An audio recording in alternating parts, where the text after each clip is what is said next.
안녕하세요. 주간전망대입니다. 금융시장의 다양한 이슈를 뉴스보다 핫하게, 리포트보다 쿨하게 짚어보겠습니다.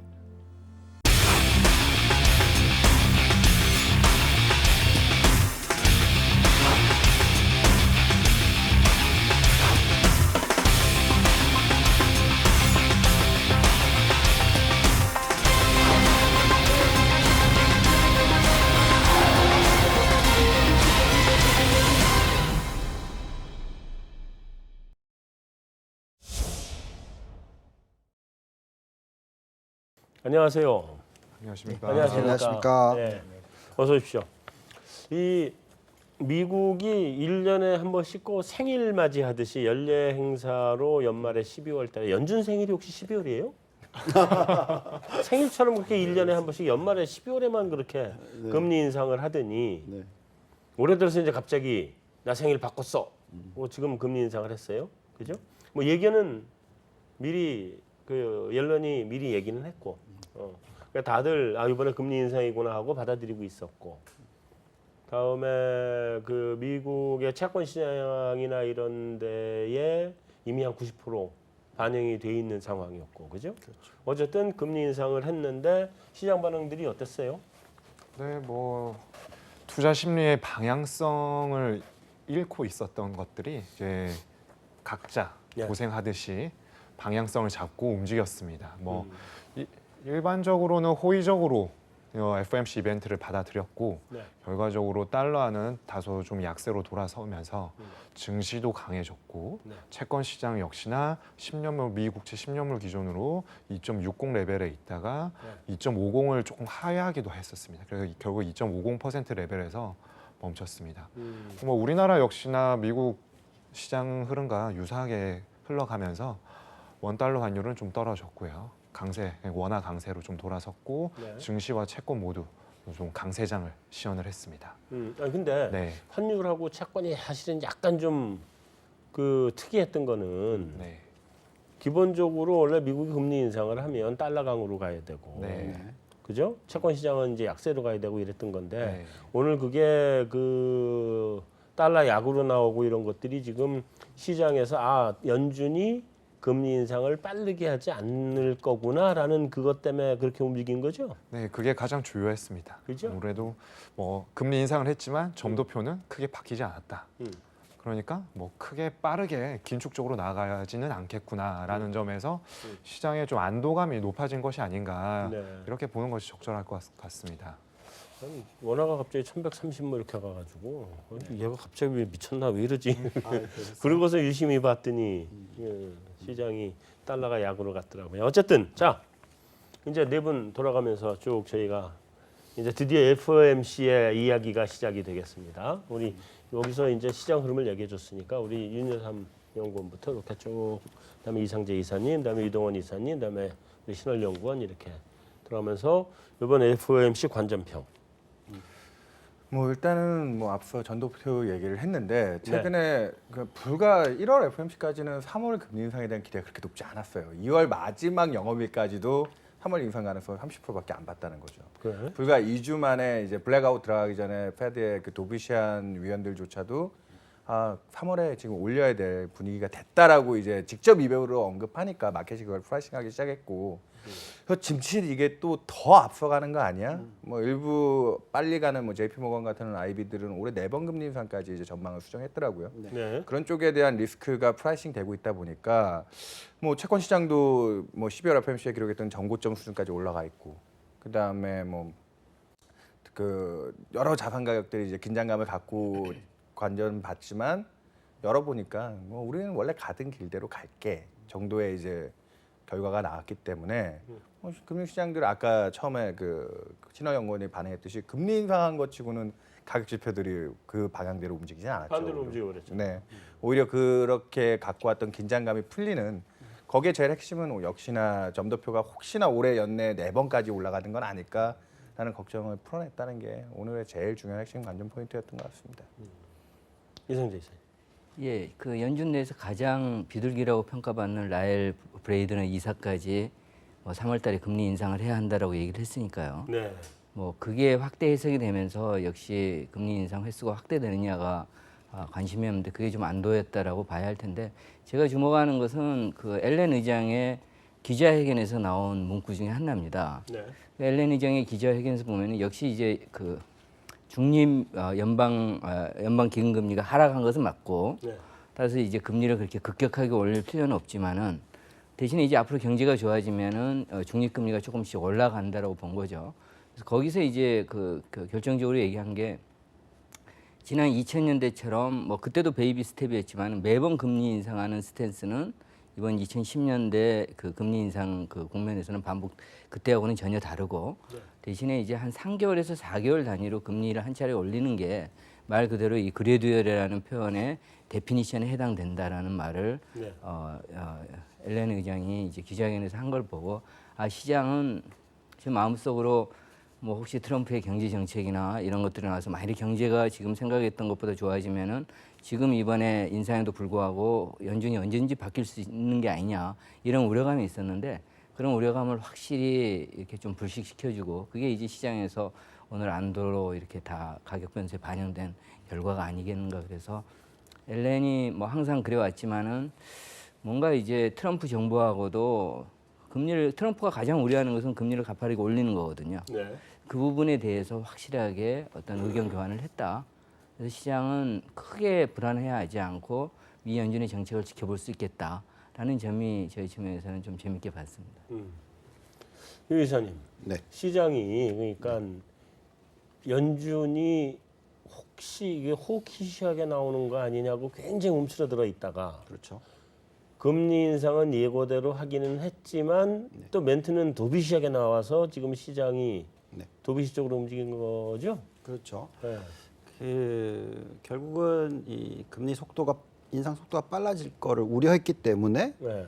유가도 급락을 했죠. 음. 그렇죠? 그런 현상이 미리 나오면서 시장은 좀 긴장을 했었었는데 네. 결론적으로 나온 결과값은 시장이 바라는 그대로 갔으니까 무슨 말이냐? 달러도 약세, 네. 그렇죠? 금리도 올라갔다가 다시 하락. 모든 부분들이 주식시장에는 굉장히 우호적인 방향으로 갔죠. 네. 그러다 보니까 결국 시장도 어저께 보면 미국 시장 큰 폭 상승을 하고 네. 또 이 여파가 뭐 전 세계적으로 다 연결이 되면서 뭐 이탈리아, 뭐 브라질, 또 유럽 쪽 대부분 다 상승을 하는 그런 모습을 보여줬죠. 네. 가장 그 중요한 부분 저희는 어떻게 보고 있냐면 달러가 강세로 가게 되면 금리 인상을 빨리 못할 것이다 이런 걱정을 했었었는데 네. 금리 인상을 했는데도 불구하고 달러가 약세로 가니 이 정도면은 미국 경제에 큰 문제가 없다. 그래서 계속적 경기 회복 추세로 나타날 수 있다 하는 기대가 생기고 있고요. 이러면서 결국 미국 기업들의 펀더멘털이 참 좋을 것 같다라는 기대까지 지금 만들어지고 있는 그런 상황이다라고 생각이 듭니다. 신원연구원. 네. 사실은 난 메인 뉴지를 그렇게 봤거든요. 그러니까 그랬잖아요. 이게 지금 금리 인상을 안 하면 나중에 급격하게 해야 될 우려가 있다는 얘기를 했잖아요. 네. 그리고 다음에 미국 경기 좋다. 금리 인상을 해야 된다니까 미국 경기는 굉장히 좋다는 시그널을 보내주고 네. 대신에 뒤에 가서 빨리 안 올린다는 얘기를 결국 한 거고. 네. 그러니까 멘트 자체는 시장이 가장 좋아할 만한 마치 그 연인한테 그 청혼하는 듯한 그런 류의 멘트를 그냥 쫙 시장한테 날려준 거 아니에요 지금, 그죠? 그러니까 이번 성명서가 그 앞에 성명서하고도 차이는 또 어떤 것들이 있어요? 일단 저는 그렇게 봤습니다. 경기 진단에 있어서 방금 말씀 주신 것처럼 굉장히 좋아졌는데 네. 소비자 심리 그리고 기업 심리가 개선되고 좋다라고 얘기를 했고 네. 물가가 뭐 이렇게 변동성은 있겠지만 어느 정도 2% 내외에서 움직이는 걸 용인하겠다라는 점 두 가지 측면에서 좀 유의점이 좀 있다고 봅니다. 심리라는 것은 사실 왔다 갔다 하는 거거든요. 그렇기 때문에 일단은 지금은 좋으니 지금이 금리 인상을 할 수 있는 적기다. 나중에 어떻게 변할지 사실 모르지 않습니까? 그렇죠. 심리라는 부분은. 그리고 물가라는 측면은 지금 미국만이 좀 그래도 그나마 긍정적인 선순환 사이클에 접어들면서 물가 상승 압력이 그나마 코스트 푸시뿐만 아니라 디맨드 풀에 의한 부분도 다소 유럽과 일본과는 달리 좀 작용을 하고 있습니다. 이런 부분들이 1분기, 2분기를 지나면서 점점 기저효과가 희석이 될 수 있기 때문에 이런 부분에 있어서는 충분히 옐런이 지금은 할 수 있다. 그리고 향후에도 우리 할 건데 이거는 조금 지켜보면서 대응해도 늦지 않다. 이렇게 저는 해석을 하고 있고요. 그리고 방금 말씀하신 것처럼 이제 올해가 실질적으로 옐런 의장 특히나 이제 하반기로 갈수록 후임자에 대한 얘기가 나올 것입니다. 네. 그때 올리고 싶어도 이런 약간 정치적인 부분까지 고려를 한다면은 본인이 미국 경기 그리고 자산 가격의 버블이 더 끼기 전에 한번 계속해서 조금씩 제동을 거는 것은 미국 경제에는 본인이 생각했을 때 금리 인상을 충분히 견딜 수 있으면서 적절한 제동 장치를 거는 것이 아닌가라고 판단한 것으로 보입니다. 근데 내가 트럼프 대통령 같으면 난 옐런 연임시킬 것 같아. 잘해요 보면. 그렇죠. 처음에 시작해서 취임했을 때 말 실수 한 번 한 거 말고는 그때 실수했죠. 네. 그러고 난 다음에 곧바로 이게 시장에 대한 파악이 끝난 것 같아요. 네. 그래서 아주 시장을 잘 끌고 가고 시장을 통한 경기 회복 쪽이 아주 능수능란하게 지금 잘하고 있는 것 같다는 생각이 들어요. 그래서 선거 과정에 대선 과정에서는 뭐 자를 것처럼 그랬잖아요. 트럼프 대통령이. 이제는 이제 안 그래도 되지 않겠나 이런 생각이 들 정도로 너무 잘하는 것 같은데. 그래서 어쨌든 시장 반응까지는 우리가 이런 반응이 나올 거라는 걸 다 예상하고 그렇게 말을 날렸을 거 아니에요, 멘트를. 그죠? 네. 다 예상했겠지. 자, 근데 이쯤에서 이제 우리가 이제 본격적으로 이제 궁금한 게 이미 한 번은 했어요. 한 번은 했어요, 그죠? 올해 앞으로 몇 번 남았어요? 신한연구원부터 거꾸로 한번 돌아가 볼까? 시장이 이렇게 생각한 거는 응. 더 늘리진 않고 이제 시기만 앞당겼다. 한 번 했으니까 더 부담감이 좀 줄어든 거죠. 어? 그냥 결국에 2번 남았고, 두 번 남았다. 예, 어, 조금 근데 시기는 조금 빨라지는 것이 아닌가. 그럼 두 번째는 네. 언제? 지금 현재 상황으로 봤을 때는 제가 좀 전에도 말씀드린 것처럼 뭐 부장님께서는 연임 가능성도 제시하셨지만 그것까지는 너무 제가 연륜이 부족해서 그것까지는 제가 예측하기 아무도 몰라요. 그건 어렵고. 네. 트럼프 대통령만 아는 일이지. 뭐 이런 상황으로 간다면은 분기 말, 2분기 말, 3분기 말, 6월, 9월이 가능성이 높지 않나. 지금 상황의 흐름을 봤을 때는. 12월 그 4분기에 가서는 못 올릴 수도 네, 있으니까. 그리고 생일도 바꿨다고 하니 생일도 바꾼 거예요? 근데 생일이 너무 자주 오네 이제. 1년에 한 번씩만 오던 게. 그렇게 본다? 몇 번 보세요?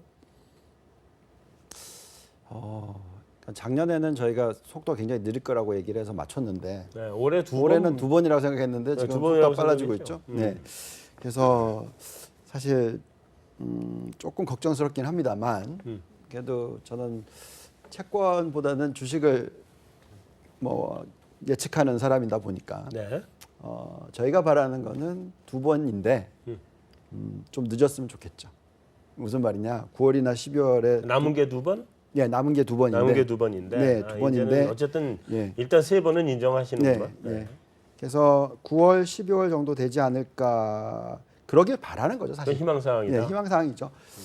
왜냐하면 사실 이 금리를 급격하게 올려야 되는 상황까지 가게 되면 그게 이제 트럼프노믹스 자체가 네. 재정을 쓰고 경기 회복을 적극적으로 이끌어내고 뭐 이런 모습이 나와야 되는데 그게 실질적으로 활용이 되기 시작하는 타이밍 자체가 올해 아무리 빨라야 뭐 8월 늦으면 10월부터 영향을 주겠죠. 네. 그러니까 그렇기 때문에 그 심리적인 것도 어느 정도 있지만 실질적으로 돈을 써야 되니까 네.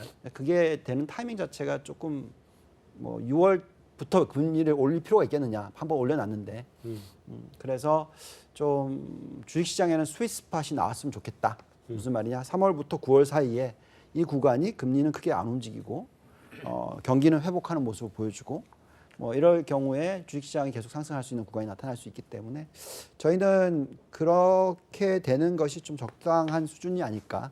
물론 옐런 의장이 언제 뭐 재임을 하는지 모르겠지만 9월, 12월 달이 좋지 않나 생각하고 있습니다. 임기가 2월까지인가요? 네, 그렇습니다. 그 3월부터 뭐 연임이 되든 아니면 새 총재가 들어오든 그러는 건가요?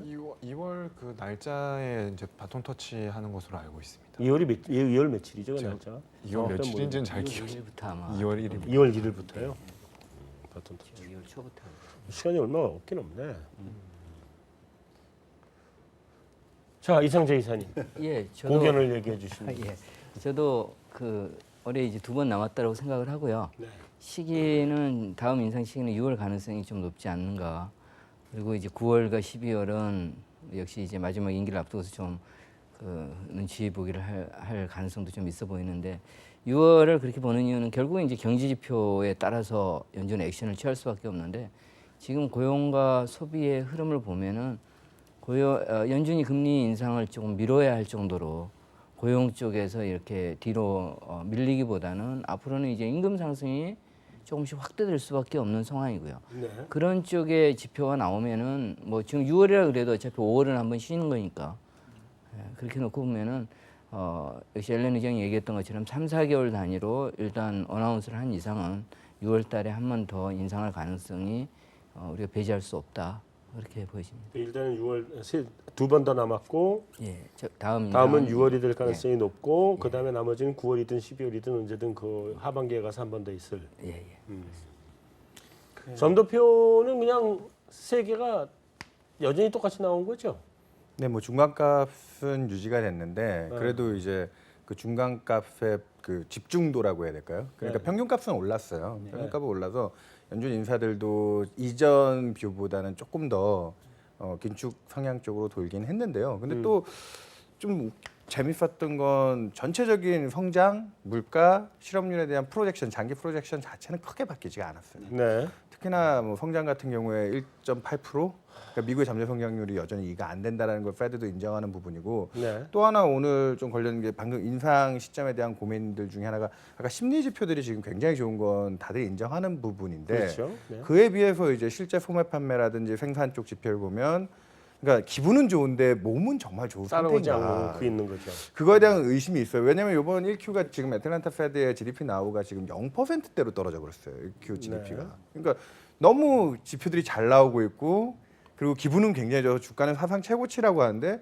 작년 4Q에도 미국 GDP가 1%대로 기대에 못 미쳤는데 이번 1분기도 연속적으로 지금 전기비 연율이라고 하지만 생각보다 지금 숫자가 안 나오거든요. 네. 그러니까 오늘 약간 페드가 도비시해지는 이유 중에 또 하나가 기분은 물론 이제 트럼프의 재정 정책이라든지 이런 기대감들이 남아 있기 때문에 뭐 금융위기 이후가 아니라 2000년 중반 이후로도 거의 최고 수준인데 근데 달러 강세에 대한 부담도 계속 표명하고 있고요. 기업들 이익이나 이런 데 또 부담을 줄까 봐. 그리고 물가도 분명히 비대칭적으로 봐야 되는. 지금 당장 인플레는 올라가지만 그거 다 기저효과가 크게 작동하고 있다는 걸 알고 있다 보니까 오늘 성명서에 그게 들어갔거든요. Longer term inflation expectation이 라는 문구가 들어오면서 네. 장기적인 그 인플레이션 기대는 리를 체인지했다는 거죠. 별로 안 변했다. 그런 표현들이 사실은 지금 당장에 좋은 부분도 있지만 우리가 조금 더 아직 살펴봐야 될 부분들이 남아 있어. 뭐 이런 부분들도 좀 녹아 있는 것 같아요. 그래서 몇 번? 2번은 인정하고요, 저희도. 2번 남았다. 예. 그래서 그래도 불구하고 저는 뭐 만약 지금 큰 주가라든지 이런 데서 큰 조정이 없다면 사실은 이번에도 그렇게 등 떠밀려 금리 인상한 분위기긴 한데 6월에도 당연히 열려 있죠. 올해는 매 분기 말마다 FOMC는 긴장감을 가지고 가야 되는 건 당연한데 네. 1Q가 만약에 생각보다 GDP가 또 안 나오고 심리 지표들은 지금 너무 높은 수준이잖아요. 여기서 더 좋아질 수 있을까에 대한 의심들을 하다 보니까 그게 쉬어버리면 좀 고민이 있을 것 같아요. 그래서 저희는 그래서 매도할. 그래 6월도 가능하다고 봅니다. 저희. 현재 2월도 가능하다고 네, 본다. 네. 6월 되면 이렇게 되면 이제 12월, 3월, 6월 세 번 연달아 계속 올리는 거잖아요. 네. 분기에 한 번씩. 그러면 속도가 확실히 빨라진 거기 때문에 네. 이러면 이제 주식시장에 찬물 끼얹는 거죠. 음. 그래서 그런 부분에 대해서는 좀 우려스럽고요. 근데 사실 아직까지는 말씀하셨듯이 정말 미국 경기가 얼마나 살아났느냐 하는 부분에 있어서 정답은 아직 없거든요. 그러니까 이게 정말 기대치, 그죠? 그래서 얼마나 재정을 쓸 거냐, 뭐 아직 확인된 게 없기 때문에 기다려 봐야 될 것 같다. 그걸 꼭 굳이 찬물을 끼얹을 필요가 있느냐 하는 거죠. 저희 의견에 동조하는 의견 중에 하나가 6월을 얘기하면서도 조금 조심스러운 게 어차피 내년 회계 예산의 확정은 8월, 9월이라는 거죠. 네. 그때까지는 페드가 조금 더 경기에 좀 안정판 역할을 해줘야 되는 거 아니냐 그런 쪽에 또 의견이 있을 수 있기 때문에 네. 그래서 뭐 6월을 좀 쉬어갈 수 있는 뭐 논의도 좀 또 되고 있는 것 같아요. 유동원 이사가 내가 하고 싶은 얘기를 그대로 딱 했는데 나는 그 6월 올리지 않을 것 같아요. 6월을 올리면 시장은 4번이라고 받아들일 것 같아요. 그렇죠. 그 시간을 그 시장이 그리고 얘기한 것처럼 작년 12월, 3월, 6월 3번 연장이거든요. 이렇게 되면 그러면 6월에 과연 올려놓으면 3번 3연장이 되고 다음에 이거 빨라지는 것 같은 기분이다. 그러면 4번 아니야 이 소리가 또 나올 가능성이 굉장히 높기 때문에 벌써 나오고 있죠. 네. 그게 만약에 그 도비시한 생각이 본질적인 그 연준의 의도라고 하면 그러면 6월은 안 올릴 가능성이 높지 않을까. 근데 사실은 저도 6월에 올릴 가능성이 높다고 생각을 해요. 왜냐하면 저는 어쩌면 4번이다 올해. 그러니까. 그 가능성을 여전히 보고 있어요. 그러니까 올해는 어쩔 수 없어요. 분기 말 FMC마다 계속 긴장은 하고 갈 거고요. 네. 뭐 그 연준 인사들이 어쨌든 점도표 같은 부분에 이미 상당 부분 그런 기대들을 통제하고는 있기 때문에 네. 6월에 인상을 했다고 해도 점도표만 안 바뀌면 또 마켓은 또 거기서 또 안도하고 그런 반복 과정이 나올 수도 있죠. 연준은 조금 딜레마에 조금 처해 있는 거죠. 그러니까 엘렌의 기자회견들을 이렇게 주위에서 읽어보면은 연준은 빨리 3%에 가고 싶어 하고요. 그렇죠. 빨리 가고 싶죠. 예, 가고 싶어 하고 그래야지 나중에 경기가 사이클이 바뀌었을 때 이 통화 정책, 금리 정책을 통한 경기 대응력을 가지고 있고 일각에서는 3%까지 올리는 것도 과거에 이제 경기가 정상화되면은 통상 한 4에서 5%까지 올리는데 네. 이번에 3%까지 올린다 그러니까 연준의 경기 방어력이 과거보다 약한 게 아니냐 이런 비난까지 지금 하고 있는 상황이어서 한편으로는 금리를 잘못 인상을 해서 그 경제가 다시 이렇게 잘못될 수 있는 것도 우려하지만은 금리를 중립금리 수준까지 그러니까 2019년 말에 3%까지 올리는 데 있어서 전혀 이상이 없게끔 올릴 수 있는 상황이 오면은 올려놓고자 하는 의지도 지금 굉장히 강해서 네. 결국은 그래서 항상 하는 얘기가 뭐 항상 뭐 그 정해진 바가 없다라고 얘기하지만은 지표가 흔들리지 않으면은 연준 입장에서는 특히 고용 쪽에서 인플레이션은 이번에 스테빌라이즈드 안정화됐다라고 얘기를 했으니까 연준은 이제 코어 PC 물가는 크게 우려하지 않는 상태에서 고용 쪽이 계속해서 이렇게 18에서 20만 명 정도 유지가 되면은 연준 입장에서는 뭐 25bp 정도 올려도 뭐 경제에 큰 문제가 없다라는 측면에서 자기들의 그쪽의 고를 달성하고자 하는 욕구가 계속 생길 것 같다라는 그런 가능성이 있는 거죠. 그래서 저도 6월일 거라고 최종 말씀을 드린 게 6월에 올려놓으면 2번 더 올릴 수 있는 카드를 손에 쥐는 거거든요. 근데 6월에 안 올리면 2번 더 카드가 이제 없어지는 거거든. 그래서 도비시하게 가겠다고 마음 먹으면 6월을 안 올릴 가능성이 굉장히 높은 거고요. 만약에 시장 경기가 살아나는 게 조금 지금 정도가 지속이 되든지 아니면 좀 강하게 나타나든지 하면 6월을 딱 올려놓고 2번의 카드를 손에 쥐고 가려고 그러지 않을까 이런 생각이에요. 이게 그 결국은 고용 그 참여율 중요한 것 같은데 네. 저는 될 수 있으면 연준이 늦게 금리를 올려야 된다고 생각을 하는 사람이거든요. 뭐 주식시장에서요. 예, 뭐 여러 가지 이유 때문에 그렇습니다. 예. 왜냐하면 지금 숫자가 나오는 게 고용 쪽이 분명히 실업률은 낮게 나오지만 5% 미만 완전 고용 얘기하지만 질적인 부분에 있어서는 저는 이 구조상의 문제가 있기 때문에 이게 좋아지려고 하면 저희가 판단한 타이밍은 2019년, 2020년이라고 보고 있거든요. 네.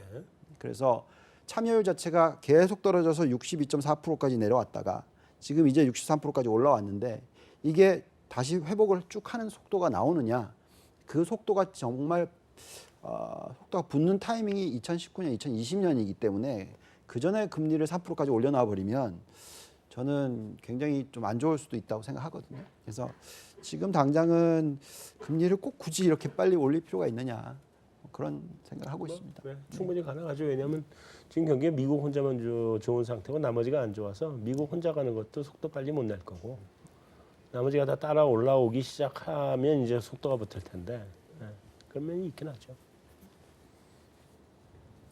추가로 더 붙이고 싶은 얘기는 없으신가요? 아니 뭐 오늘 또 하나 빠뜨린 부분 중에 하나가 네.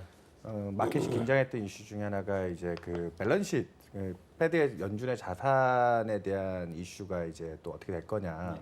뭐 일부 이제 지역 연준 총재 중에는 벌써 이제 1% 기준금리 인상까지 오면 이제 북도 줄여야 되는 거 아니냐 자산을. 네. 그걸 논의해야 된다라고 해서 기자 질문에도 있었어요. 기자회견 때 질문에도 있었고 옐런 의장이 논의는 했다. 논의는 했는데 거기서 뭐 유의미하게 뭐 이렇게 발표할 내용은 없고 앞으로도 이제 그 부분이 이제 리스크 같은 그러니까 그 예전부터 well underway라는 표현을 써서 어느 정도 적정한 수준의 금리 정상화가 진행되고 나면 북도 이제 4조 달러 넘는 그 막대한 자산이 있으니까 그걸 줄여야 된다라는 부담은 갖고 있는데 분명히 금융시장의 뭐 리스크라든지 이런 부분이 균형을 잡았을 때 이제 단순히 연방금리 수준만 보고 하지는 않겠다라고 오늘 밝히긴 했거든요.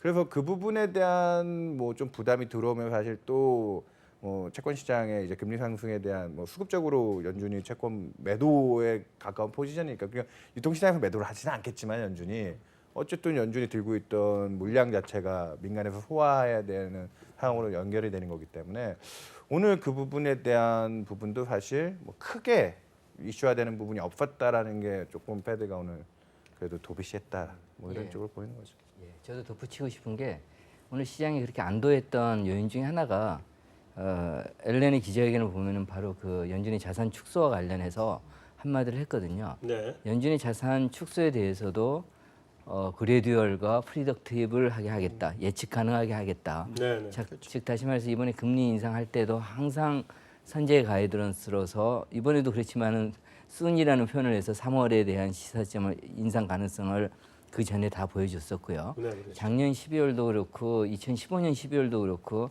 항상 미리 예고를 한 상태에서 올렸던 게 지금 엘렌이 보여왔던 금리 정상화 기조의 이런 행태인데 자산 축소에 대해서도 시장이 봤을 때 엘렌이 저렇게 얘기한 거 보니까 시장에 충격을 줄 정도로 갑작스럽게 하거나 공격적으로 할 가능성은 없다. 지금 시장에서 우려하는 금리의 정상화뿐만 아니라 연준의 자산 축소가 갑자기 단행됐을 때 시장은 샥을 받을 수밖에 없는 상황인데 네. 그거 이제 걱정할 필요가 없겠구나. 최소한 연준이 엘렌이 있는 동안에는 연준의 금리 정책에서 경제에 어떤 충격을 줄 수 있는 그런 예상의 상황은 안 벌어지겠다라는 그런 엘렌의 기자회견 과정에서 나온 발언이 오늘 시장에서 이렇게 점도표와 더불어서 안도감을 더욱 높여주는 한 축으로서 오늘 작용을 한 것 같습니다. 대체자표를 줄인다 그러면 어떤 방식으로 줄일 것 같아요? 강제로 시장 매도가 나가면 못하죠. 그거는 금리가 시장 급등하게 될 실세 텐데. 금리가 뭐 난리 날 텐데. 일단은 재투자를 종료하겠죠. 지금 계속해서 재투자를 통해서 만기를 다시 롤오버하고 있는데 네. 재투자를 종료하면서 적정 시점에 성명문에서 그 문구가 사라질 거고요. 그러면은 이제 자연스럽게 MBS 국채 보유하고 있는 자산에 대한 매각으로 갈 가능성이 높아집니다. 지금 이미 단기채는 그 뭐지 트레저리는 단기채가 별로 없어요. 없죠. 옛날에 오퍼레이션 트위스트도 하고 뭐 이런 식으로 갔기 때문에 만기가 좀 길어서 어차피 그게 국채는 롤오버가 안 되는데 모기지 채권은 콜이 있거든요. 그래서 모기지 채권이 지금 좀 상한이 돌아오고 그게 이제 재투자가 진행되고 있는데 아마 그게 모기지하고 국채를 또 듀얼로 가져갈 것 같아요. 그러겠죠. 예, 그래서 모기지 쪽에 먼저 재투자 돌아오는 부분, 트레저리는 어차피 그냥 날비도도 좀 만기가 기니까 그렇게 점진적으로 가져가는 게 맞을 것 같고 또 하나 예전에 버냉키가 그 총재일 때 얘기했던 부분 중에 하나가 지금 그 미국 금융기관들이 갖고 있는 초과 지준이 한 2조 5천억 달러 정도 막대한 자금이 있거든요. 네. 그 자금이 이제 또 페드가 이제 북을 줄이면서 거기서 이제 또 지급하고 있는 지준부리 같은 걸 없애겠죠. 그 북을 하면 그러면 그 돈들은 또 이제 민간으로 흘러나오겠죠. 그러면서 이제 둘이 또 상쇄되면서 충격을 좀 흡수하는 버퍼 역할을 할 거다. 그리고 오토마티컬리하게 이제 타이트닝이 되는 부분이 분명히 또 존재할 거기 때문에 네. 페드가 그렇게 무리하게 시장 아까 얘기했듯이 유통 시장에서 뭐 그런 상황이 올 때는 굉장히 또 무리한 자산 시장의 버블이라든지 뭐 부동산 거품이 꼈다든지 그러면 페드가 그럴 수는 있겠지만 그렇지 않은 이상은 인위적인 충격을 줄 이유는 없다고 봅니다. 그렇죠. 19년 말에 3% 하자는 연준 패드 입장에서 네. 자산을 그 연준 자산 축소를 그렇게 공격적으로 할 가능성은 적고요. 일단은 그 보유하고 있는 채권이 이자 돌아오는 것들을 지금 자연스럽게 재투자하면서 네. 연준의 자산이 늘어나고 있는데 첫 번째 수순은 연준 성명에서 돌아오는 이자 수익의 재투자를 중단하겠다가 1순위가 될 거고요. 네. 그렇게 되고 이제 그 다음 단계가 되면은 보유하고 있는 자산의 만기가 들어오면은 그 롤오버 하지 않겠다가 될 거고요. 그 다음에 이제 본격적으로 자산 축소에 들어가게 되면은 이제는 말 그대로 유통시장에다가 매각을 통해 가지고 연준의 자산을 축소하는 3단계 과정으로 이제 시그널이 나오게 될 텐데요. 지금 역시 이제 그 소위 지준부리를 받고 있는 연준의 상업은행들의 연준 내 예치 자산이 마찬가지로 연준이 보유하고 있는 국채 수준 정도 되기 때문에 연준 입장에서는 통화 정책을 써서 회복되고 있는 경제를 뭐 버블이 만들어지지 않는 이상은 그걸 무너뜨리는 통화 정책은 쓰고 싶지 않고 네. 연준은 지금 아직까지 트럼프의 정책에 대해서 반영을 하지 않고 있기 때문에 지금의 미국 경제 성장 앞으로 2, 3년의 모습도 뉴노멀 규제 하에 있다라고 생각을 하고 있는 건데 2% 초반의 성장을 한다라고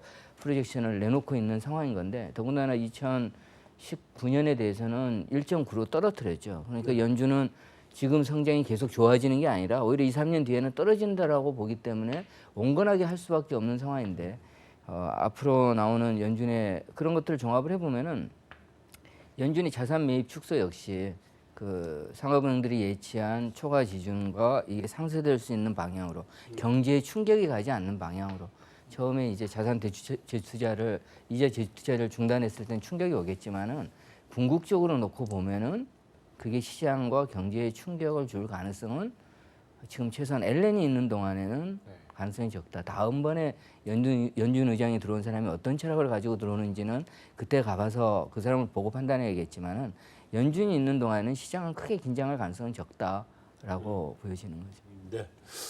자, 연말까지 옐런 의장이 트럼프 대통령과 한판 붙는 그런 금리 정책을 쓸 수 있을까? 어렵겠죠. 그렇게까지 가긴 힘들겠죠? 네. 한판 붙으려면 어떤 현상이 나와야 되냐면 지금 트럼프가 추진하고 있는 모든 정책을 다 쓰고요. 네. 그래서 트럼프가 지금 쓰고 있는 정책은 GDP 성장률을 3.5%까지 끌어올리자 이거잖아요. 네, 그거죠. 그러면 당연히 한판 붙어야 되겠죠. 네. 그런 식으로 재정을 풀고 뭐 이런 부분들을 정말 엄청난 돈을 푸는 현상이 나타나면 푼다기보다 아무튼 재정을 쓰고 어떤 식으로 하던 경기를 부양을 하는 정책들이 나온다면 그때는 당연히 금리를 빨리 올려야 되는 그런 시나리오가 나올 텐데 트럼프가 다 할 수 있는 것도 아니고 올해는 어차피 못하죠. 뭐 천천히 갈 수밖에 없기 내년이나 때문에 돼야 예. 할 수 있는 일이. 그러니 뭐 연말까지 시간 충분히 있겠죠. 시간 충분히 있고 두 사람의 갈등이 있는지 없는지는 모르겠지만 있다고 해도 올해 연말까지는 별로 표면화할 가능성은 없다. 네. 자, 어쨌든 그 다음에 이제 우리나라로 좀 넘어와서 우리나라 얘기를 조금 뭐 하고 싶은데 그 일단 한국은행 우리 그 저희 총재께서는 굳이 우리가 미국하고 같이 갈 필요는 없다. 뭐 이런 식으로 얘기를 하셨죠? 뭐 오늘 총재가 지금 회의 때문에 자리를 비우고 있어서 뭐 장병환 부총재가 오늘 나와서 미국이 올린다고 기계적으로 올리는 건 아니다라는 그러니까? 예, 한국 뭐 기존의 이제 한국은행 의견을 그대로 고수하고 있고요. 네. 올해 이제 미국이 오늘 만약에라도 점도표가 4번으로 상향 조정되면 뭐 4번 금리 인상이면 우리나라 기준금리가 1.25 그대로 유지되면 미국 금리하고 역전폭이 한 50pp까지 벌어지거든요. 네. 그거에 대한 대외금리차 역전의 부담이 커질 수 있는데 그거를 오늘 또 베꼈기 때문에 한국도 오늘 채권 시장이 미국에 거의 연동돼서 금리가 좀 많이 떨어졌어요. 네. 뭐 작년 4분기 또 고점 수준이었는데 그만큼 좀 안도 심리를 찾은 것 같고 일단은 지금 우리나라는 뭐 국정 운영에 대한 혼란도 있고 그리고 또 수출이 최근에 2자릿대 올라왔지만 여전히 내수 쪽 뭐 기업이 지금 돈 번다고 뭐 일자리가 늘고 우리나라도 그런 환경이 아니잖아요. 2월달에 아주 아이러니한 그 통계 데이터가 고용률이 늘면서 동시에 실업률이 또 급증하는 이런 좀 이런 또 이상한 현상이 지금 발생하고 있는 현실이기 때문에 아무래도 우리나라 통화 정책은 지금 미국 쪽에서 저렇게 부담스럽지 않게 움직인 게 또 한국도 한숨을 돌리게 되는 굉장히 다행은 다행이죠. 그렇죠. 그렇게 보는 게 맞는 것 같아요. 예, 지금은 그런 얘기 할 것도 없이 다음번 정권이 들어서는 시기인데 네. 앞으로 대선에서 새 정부가 들어서서 정책의 방향을 제시할 때까지는 우리 한국은행 입장에서는 뭐 미국이 금리를 올리건 내리건 간에 정책 금리는 기준 금리는 동결될 수밖에 없고요. 그렇죠. 운용하는데 아무래도 좀 제약이. 예, 지금 뭐 미리 하는 것도 이상하죠. 다음번 정부가 들어와서 어떤 정책을 펴서 방향을 제시하고자 할 때 지금 미리 쓰는 것은 그 정부의 어떤 정책 방향을 부응하지 못할 수 있기 때문에 네. 당연히 동결하는 거고요. 핵심은 역시 이제 우리가 그 5월 이제 대선 이후에 새 정부가 들어섰을 때 새 정부의 정책이 어떤 방향으로 가겠는가 이거에 대한 판단이 필요하고 그에 따라서 그 한은의 물론 재정 정책을 중심으로 쓰겠지만은 재정보다는 또 통화 정책을 경기 사이클을 운영해서 포기할 수 없기 때문에 더군다나 또 우리가 한 가지 주목해야 되는 것은 우리나라의 그 생산 가능 인구가 2017년을 기점으로 해서 전년 대비 감소로 반전이 됐고 이게 가파른 속도로 앞으로 4, 5년 동안 진행된다는 사실 이거는 이제 정부 당국들도 다 알고 있는 거거든요. 그게 진행이 되면서 일본의 잃어버린 10년이 나왔다는 것도 다 알고 있는 거고요. 근데 이제 그런 어떤 현실을 다음에 새 정부가 들어섰을 때 단기적으로 지금 전 정권에서 침체되어 있는 내수 경기도 살려야 하고 그런 어떤 구조적인 침체 요인도 어떻게 하면 벗어날 수 있는가 하면은 피해를 최소화할 수 있는가에 대한 정책 대안들이 아마 나올 겁니다. 그런 정책 대안이 나왔을 때 한은의 정책 방향은 결정된다라고 봐야 되고요. 그래서 저는 최근에 나오고 있는 그 미국이 금리 인상하는데 우리가 금리를 같이 안 올리면은 자금 유출이 생겨서 국내 불안 요인이 생기는 게 아니냐 이런 주장에 대해서 상당히 일리가 있는 주장이지만은 한은 총재가 이미 답을 내려줬다. 여러 차례 기자회견에서 그에 대한 질문이 나왔을 때 그거는 한미 간의 금리 차가 그 미국 금리 인상폭이 높아진다 그래서 반드시 자금 유출이라고 단정할 수는 없다. 물론 채권 시장에서는 자금이 빠져나가겠지만은 우리나라의 경제가 단적으로 얘기해서 미국은 금리 인상하고 우리는 금리 인상하지 않으면은 달러와 강세 원화 약세가 진행되는 방향인 거죠. 그래서 원화가 약세를 보여서 기업들의 이익이 좋아진다면은 뭐 그게 이제 경제 회복에 도움이 돼서 오히려 주식 쪽에 자금이 들어오면은 외국인 자금이 나간다라고 얘기할 수 없다라고 이제 그래서 그 퀘스천 알 수 없다라고 하는 총재가 여러 번 말씀을 해주셨죠. 네. 이런 걸 놓고 봤을 때 결국 방안은 물론 지금으로서는 금리를 동결하겠지만은 하반기 추세적인 방향은 새 정부 정책 기조를 봐야 된다. 그에 따라서 네. 정말 경제를 살려야겠다라는 모습이 나온다면은 지금 꿋꿋하게 양적 완화를 하고 있는 일본 BOJ의 통화 정책의 모습을 우리 하반기 우리 정부에서 선택할 가능성도 배제할 수 없다. 그런 생각을 가지고 있습니다. 알겠습니다. 자, 우리 이동원 이사님. 네. 그럼에도 불구하고 네. 미국이 어쨌든 금리는 인상을 계속 할 거고 네. 그럼 국내 뭐 한국은행이 기준금리를 올리든 안 올리든 간에 네. 시중의 실세금리는 자극을 받을 수밖에 없고 네. 그 실세금리가 자극을 받게 되면 이제 주택담보대출 이미 주담대 금리가 이미 상당히 올라온 상태인데 네. 그게 이제 영향을 받게 될 텐데 그럼 우리 부동산 시장에 좀 악영향이 오는 거 아닌가요? 어떻게 보나요? 그다음에 질문이 하나 또 있는데 두 번째 질문까지 같이 붙여서 네. 드리고 예. 한꺼번에 답을 내듣는 게 좋을 것 같아요. 예. 우리 주식시장은 지금 어디까지 봐야 돼요? 네. 막 난리가 났는데 네. 사실은 이게 개인적인 민원도 있습니다. 내 네. 주식도 네. 궁금하고 그래서. 부동산 말씀을 하시니까 우선 그 얘기를 하기 전에 네.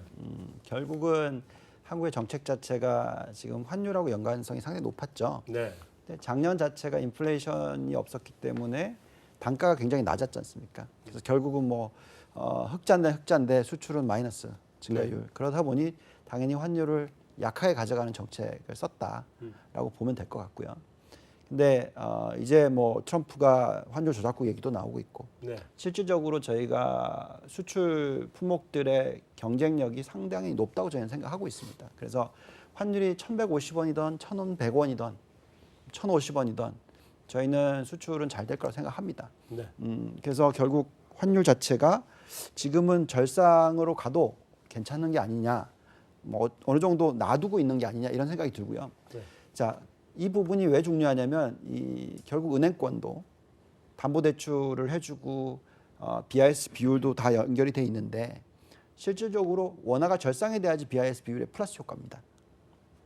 그래서 지금 비율 자체, 그러니까 환율이 절상이 되고 있는 것이 내수 경기는 오히려 좋죠, 항상. 네, 예, 그렇죠. 그래서 이런 상황에서 저희가 생각할 때 뭐 금리 차이를 떠나서 실질적으로 위기까지 갈 수 있는 가능성은 없다고 생각하고요. 네. 여기에 또 이제 부동산이라는 것은 가격 대비 그 소득, 그렇죠? 아니면 뭐 가격 대비 PIR이나 아니면 뭐 렌트 네. 뭐 이런 걸 갖다가 OECD 국가를 다 계산을 해보면 저희가 데이터를 갖고 있는 게 이제 작년 3분기까지 숫자인데요. 네. 그 숫자를 놓고 보면은 프라이스 투 인컴 레이쇼는 뭐 너무나 낮고요. 아, 그래요? 예. 전 세계 OECD 국가 중에서 뭐 거의 한 3위 끝에서 3위. 아, 그래요? 예, 낮은 수준이고요. 굉장히 나시네. 네. 근데 이 이제 프라이스 투 렌트 네. 그 임대 수익률 가지고 계산하면은 그거는 좀 많이 올라왔어요. 그러니까 좀 높고. 이게 좀 높아요. 그렇지만 평균보다 낮습니다. 음. 예, 그래서 결국은 이 금리가 올라가면서 가격이 폭락을 하려면 네. 이 수준 자체가 굉장히 걱정스러운 수준이어야 되는데 그렇지는 않은 거죠. 그러니까 중국을 들여다보는 거하고는 차이가 많이 있다는 거죠. 네.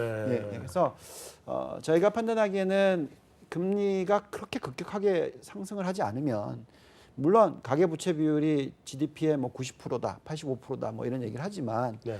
그 수준 가지고는 뭐 지금 보시면 호주는 뭐 120%인가 130%인가 그렇고요. 네. 뭐 네덜란드 나오는 건 120% 가까이 됩니다. 그래서 그러니까 여러 국가들이 흔히 말하는 선진국이라고 하는 국가들이 지금 가계부채 비율 자체가 굉장히 높게 가져가고 있기 때문에 우리 다 똑같은 문제를 네, 안고 가지고 있다. 있기 때문에 네. 뭐 부동산 가격이 폭락을 할 것이냐 그렇게 생각하지는 않고요. 네. 다만 올라가기는 좀 어렵겠죠. 음. 급격하게 네. 그렇게 보고 있고요. 근데 반대로 이제 주식 말씀하셨으니까 네. 네. 주식은 안 올랐지 않습니까?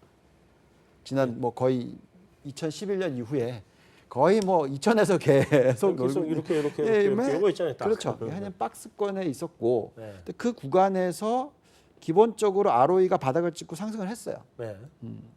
그래서 지금 현재의 2,100 수준, 뭐 2,200 수준이 적절한 코스피 인덱스라고 계산을 하려면 네. 우리나라의 에쿼티 리스크 프리미엄을 8%를 줘야 됩니다.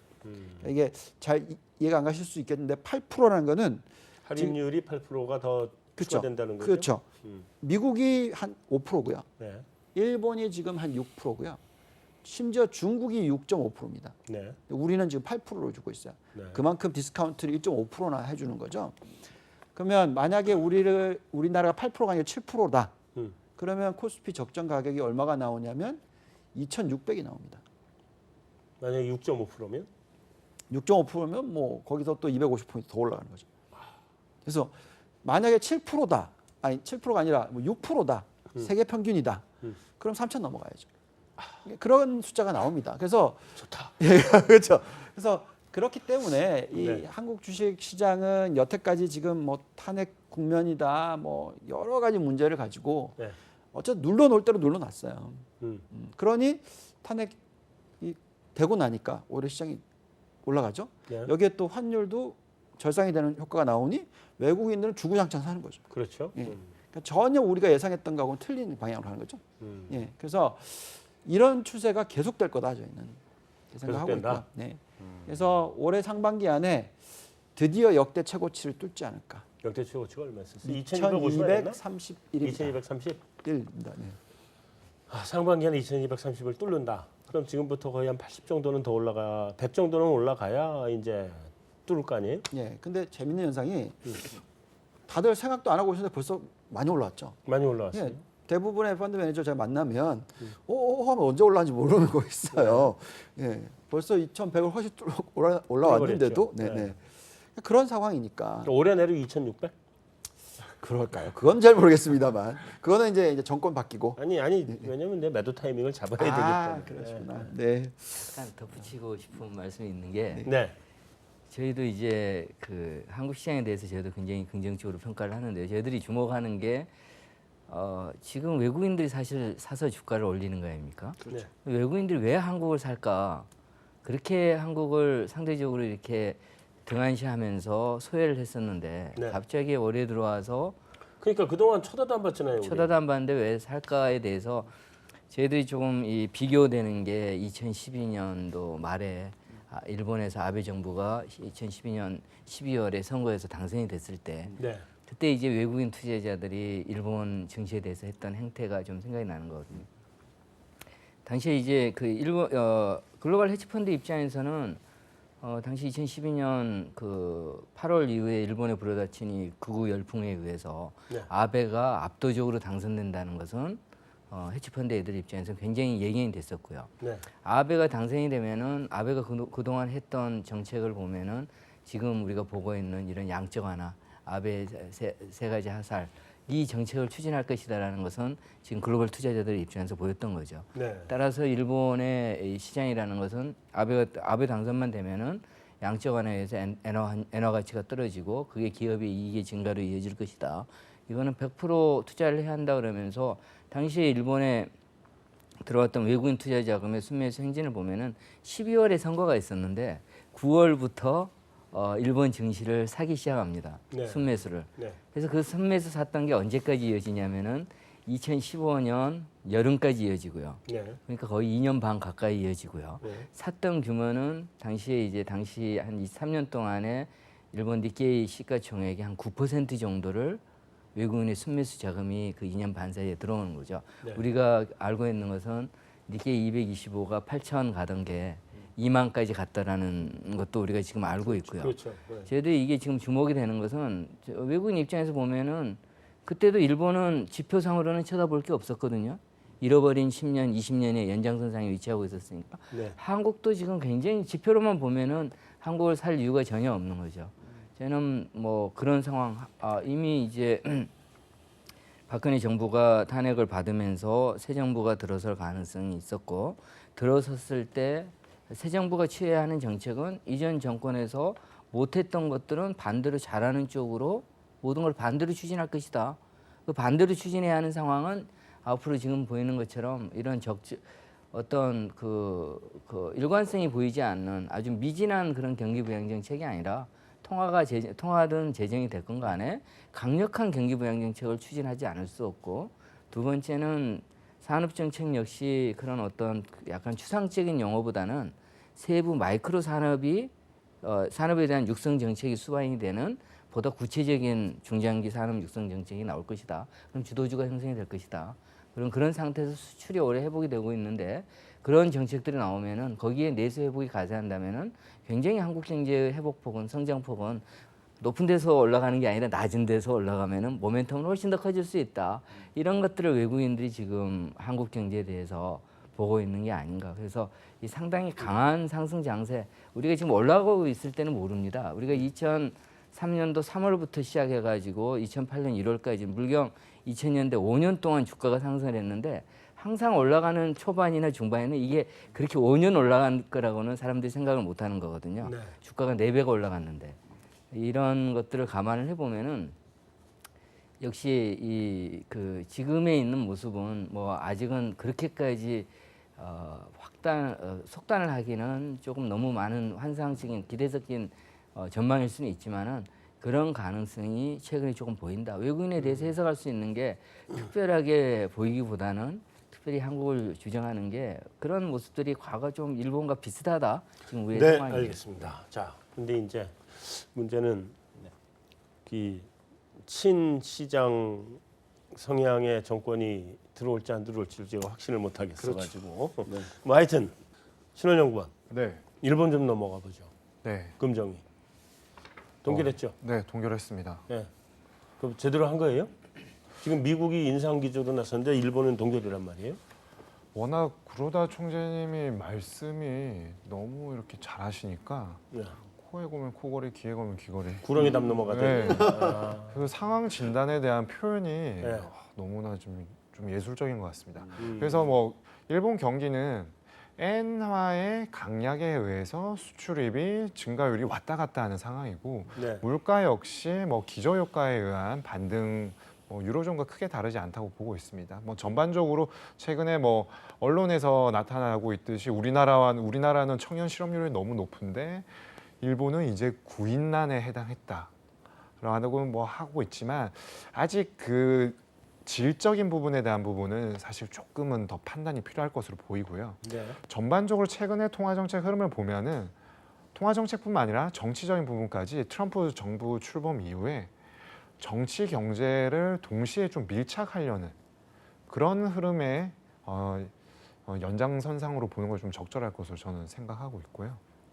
그렇기 때문에 지금 트럼프 정부도 뭐 한다고 했지만 아직 실질적으로 구체화된 것은 찾아보기 어렵고 오늘 미 연준의 금리 인상은 예정되었던 건데 그 금리 인상 속도를 어느 정도로 가져가는지에 대한 판단은 필요하기 때문에 뭐 당연스럽게 일단은 동결로 가면서 판단을 유보할 수 있는 그런 여러 가지 발언들을 내놓으신 것이 아닌가 이렇게 보고 있습니다.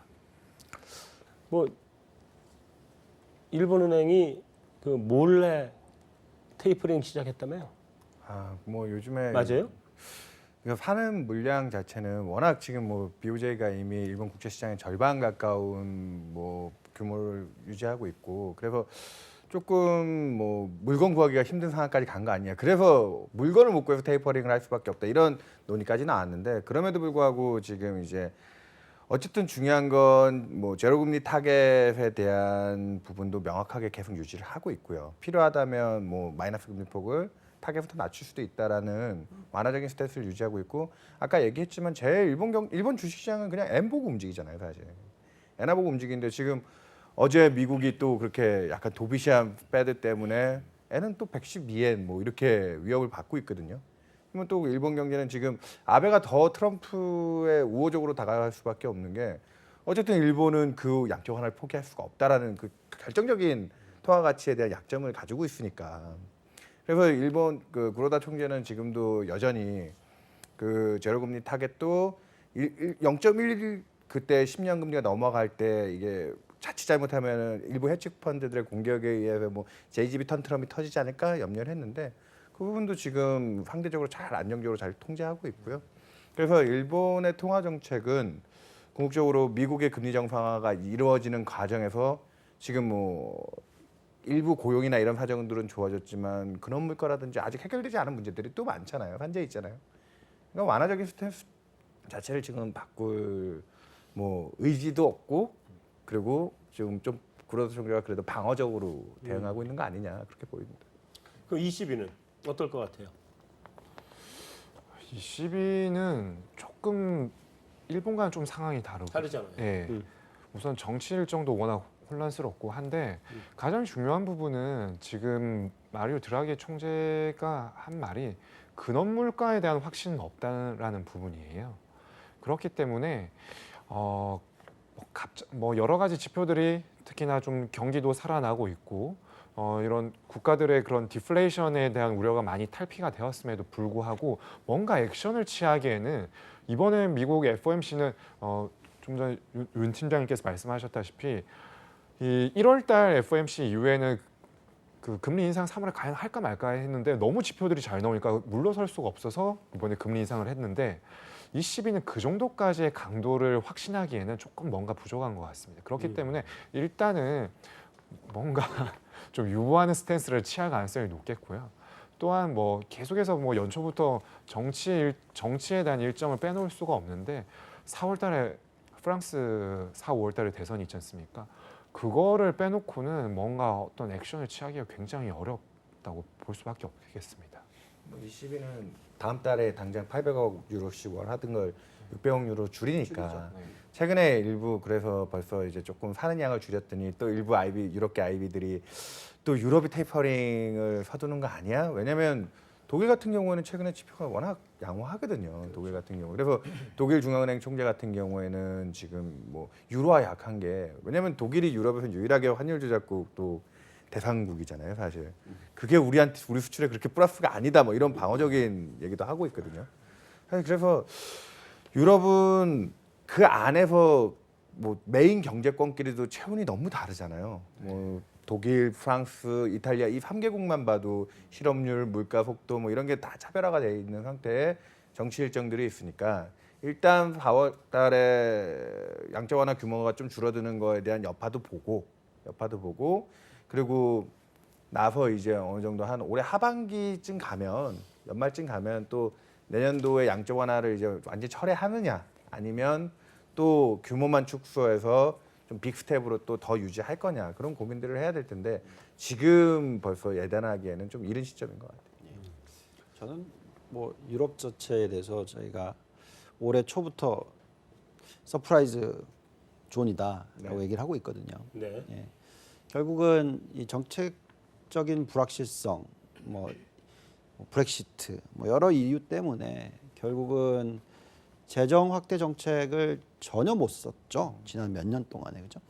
지금 보시면은 재밌는 게 보시면 이탈리아 뭐 실업률, 부실 채권 비율 다 뭐 이렇게 뭐 한 자릿수가 아니고요. 뭐 20%대, 40%대 뭐 이런 숫자들입니다. 이게 무슨 말이냐? 상각을 안 한 거예요, 그냥. 근데 재정을 써야지 상각이 되거든요. 그렇기 때문에 어떻게 보면은 유럽이 올해 이런 여러 정치적인 요소들이 해결이 되면서 서프라이즈가 나올 확률이 상당히 높다 저는 생각하고 있습니다. 그런 과정에서 테이퍼링 저는 전혀 가능하지 않다고 생각하고요. 그러니까 그 강도가 강할 수도 없고 금리를 올리는 케이스가 될 수가 없고요. 그래서 미국보다 천천히 가는데 오히려 경기 회복 속도는 더 클 수 있다. 그래서 이거는 완전히 서프라이즈가 될 수 있다는 거죠. 그래서 저희는 유럽 쪽에 대해서 관심을 많이 둬야 된다고 계속 얘기를 하고 있고요. 뭐 저희 회사도 그쪽에 많이 지금 하려고 하고 있습니다. 네, 자연스럽게 우리 이름 얘기 나오고 뭐 이제 정치 일정 얘기 나오고 그래서 이제 자연스럽게 유럽 정치로 좀 넘어가 보고 싶은데 네덜란드는 예상했던 거하고 반대로 결과가 나왔잖아요, 지금. 그죠? 그 네덜란드는 이제 어쨌든 그 극우 그 보수가 집권을 못한 결과가 된 거잖아요. 네. 그죠? 그 앞으로 지금 그러면 유럽에 계속 그 뭐 프랑스도 있고 여러 군데가 있을 텐데 앞으로 이게 어떻게 파장이 연결될 것 같으세요?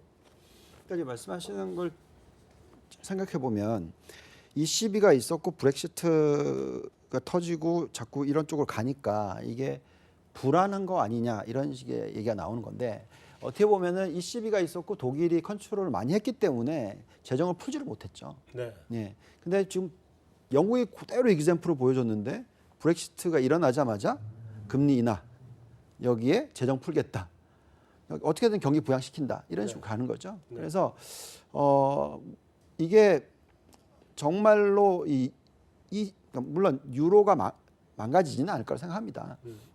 그리고 이 화폐 자체가 또 완전히 분산이 될 거라고 생각하지도 않지만 어쨌든 저희가 생각할 때는 굉장히 타이트하게 컨트롤해도 되는 게 오히려 좀 풀어진다. 이런 개념으로 저희는 볼 수가 있다고 생각하거든요. 그래서 정치적인 요소 때문에 시장이 안 좋아질 것이라고 우려를 하지만 실질적으로는 시장이 굉장히 좋아지는 그런 현상이 당연히 보시면 물론 환율은 또 모릅니다만 지금 이 영국의 푸찌만 놓고 보시면 상승률이 제일 높아요. 물론 환율로 계산하면 그렇게 높지 않지만 그래서 지금 정책적인 요소 때문에 시장이 안 좋을 수 있다. 뭐 정책적인 요소 때문에 디스카운트를 더 줘야 된다. 뭐 그리고 경기가 회복을 못할 것이다. 이렇게 생각을 하지만 오히려 저희는 부양 정책이 훨씬 더 세게 나올 수 있다. 따라서 이런 부분을 생각하면 유럽에 대해서 서프라이즈를 항상 생각해야 된다. 뭐 이런 생각이 드는 거죠. 이제 그럼에도 불구하고 지금 네덜란드는 이제 이쪽인가 하여튼 한 이쪽에서 이겼는데 프랑스는 저쪽에서 이길 가능성이 높은 거 아니에요? 그러면 프랑스는 혹시 나가는 거 아니에요? 그거는 사실은 쉽지는 않죠. 왜냐하면 프랑스의 저쪽에서 이겨도 나가긴 쉽지 않다. 예, 왜냐하면은 두 가지인데요. 한 가지는 프랑스 헌법에서 프랑스가 EU의 일원이라는 게 명시가 돼 있기 때문에 명기가 돼 있기 때문에 네. 헌법 개정이 필요하거든요. 그러니까 단순히 대통령이 된 게 아니라 의회 권력의 3분의 2와 국민 투표에 통과를 해야 하는 그래야지 영국처럼 그렇게 쉽게 의회로 해서 떠나는 게 아니라. 근데 영국도 국민투표 국민투표를 했지만은 역시 이제 국민투표와 그 국민투표를 할 수 있는 의회에서 3분의 2의 발의가 먼저 있어야 되는 거죠. 네. 네, 그런 부분들이 있고요. 두 번째는 이제 영국과 프랑스의 가장 큰 차이점은 통화죠. 영국은 파운드화를 쓰고 있어서 설령 브렉시트에 나가더라도 금융시장 쪽에 있어서 자금 흐름, 통화 흐름 쪽에서 충격은 없는데 프랑스는 이제 만일에 EU에서 나가서 만일에 통화까지 나간다면은 영국처럼 생각하는 얻을 것은 얻고 적당히 FTA를 통해 가지고 그대로 그 전에 지인은 살릴 수 있도록 아전인수적으로 생각을 해보자라는 것보다는 훨씬 더 복잡하게 프랑스 입장에서는 다가오기 때문에 쉬운 과정은 아닐 거라고 생각하고요. 그것보다는 저는 아까 말씀하신 것 가운데서 그 일본과 그러니까 BOJ와 ECB의 액션에 대해서 저는 뭐 BOJ는 지금의 일본 경제 상황을 보면은 결코 금융 완화 정책을 포기하지 않을 것 같고요. 네. 즉 작년에 1% 성장했었는데 그중에서 민간 소비는 0.4밖에 성장 못했거든요.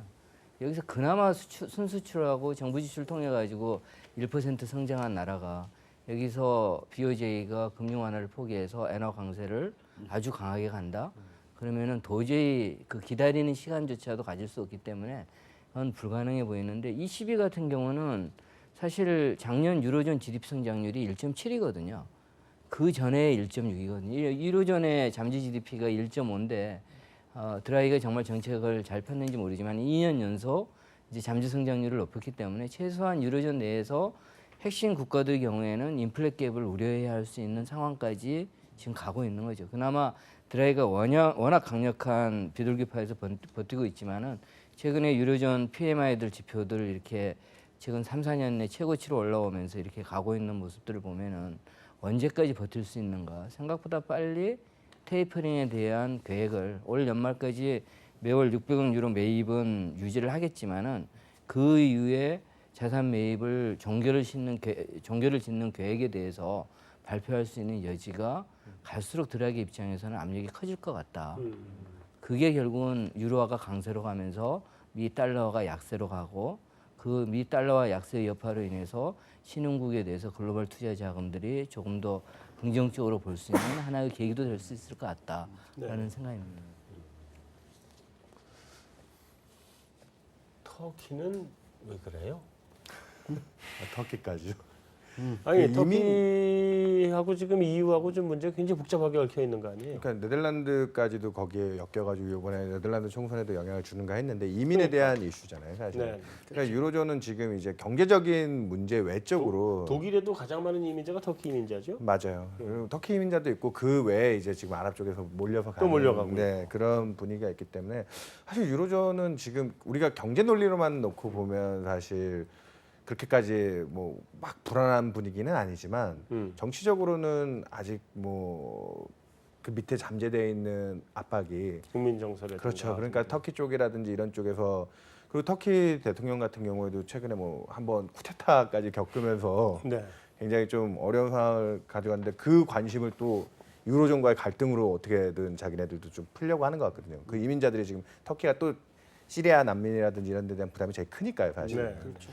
그래서 유럽은 사실 올해 연으로 보면 아까 정치적 리스크가 이렇게 또 알려진 위기가 될 가능성은 상당히 적긴 한데 그거를 이제 풀어나가는 갈등의 시간은 좀 더 많이 걸릴 것 같아요. 그렇기 때문에 정치적인 문제는 비단 올해 뭐 그 많은 선거가 있기 때문에 비춰지긴 하지만 계속 끌고 가야 될 재료가 되겠죠. 그리고 7월 달에는 또 그리스 같은 경우에 부채도 또 상한 돌아오잖아요. 상한 돌아오고. 그러니까 그런 거에 대한 그 뭐 4월 위기설, 7월 위기설 뭐 그런 분위기가 또 분기 말마다 빼드는 금리 인상하고 그리고 또 유럽 쪽에서는 그 분기마다 또 뭔가 정치적인 그 리스크 이나저나 돌아가면서 계속 얘기 나오고. 그렇죠. 그런 긴장의 연속 선상일 것 같아요. 그러니까 올해까지는 그러면 국제금융시장이 사실은 마음을 놓을 수 있는 상황은 아니다. 근데 그게 역발상적으로 사람들이 또 그게 풀릴 때마다 거기서 또 한 번씩 물론 그렇지. 예 그런 이런 오늘과 같은 반등들을 보여주니까 네, 네, 네. 그러니까 오히려 투자 기회를 더 노리는 세력들은 더 많죠. 투자기에는 난 노리고 있지. 언제 팔 거냐 딱 기회 보고 있잖아. 그런 것 같습니다. 그 다음 주에 우리가 봐야 될 주요 뭐 이슈나 네. 지표나 뭐 한번 소개 좀 해주세요. 대체적으로 월이 한 셋째 주쯤 들어가면 이제 경제 지표들은 비수기에 들어가기 때문에 그렇죠. 뭐 이렇게 크게 유의미 있는 지표들이 있지는 않은데요. 다음에 뭐 EU 정상회담 같은 뭐 이벤트가 있고요. 네. 유로존에서 그런 부분이 있고 그 다음에 요즘에 심리 지표 워낙 좋은데 뭐 마켓의 PMI 같은 지표들 속보치들이 뭐 나오니까 네. 그게 이제 지금 좋은 전 세계적인 이런 기분 분위기 좋은 상황이 유지가 될 거냐 그런 걸 조금 더 사전적으로 점검해 볼 수 있는 정도 그 정도가 다음 주에 그냥 관전 포인트일 것 같습니다. 잘 알겠습니다. 네. 네. 자, 집중 토크 여기서 마무리하고 외신 인사이드로 넘어가도록 하겠습니다.